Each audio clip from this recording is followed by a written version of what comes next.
team name Efficient Agriculture System. Our project is Real-Time Crop Health Monitoring System. Here we have used Raspberry Pi module along with sensors for detecting characteristics like moisture, temperature, and humidity. We use DC pump motors for irrigation, power amplifiers and servo motors for the movement of robot, and a camera for live streaming. When you click on forward direction button, the robot moves in forward direction to the specified area which you require.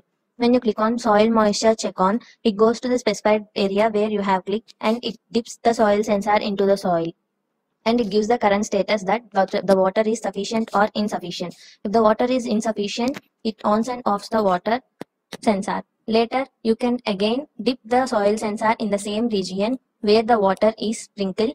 Then you get the current status as the water is sufficient in that area. In this manner, you can avoid the wastage of water in the field.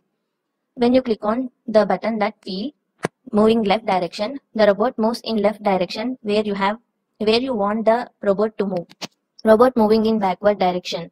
The robot also have the specification that it moves in backward direction or the direction in which you want to move it, like right direction also, in the same manner. If you find any pest in the field, click on fertilizer on. It moves to the place where the pest is identified and sprays the pest, like it means fertilizer on. After completion, when you click on fertilizer off, it off. Daily, they can monitor the field from the home only. The robot is farmer friendly and it is also have many benefits for the farmer. We can save the time and we can reduce the risk while cultivation. We can save many lives by this implementation.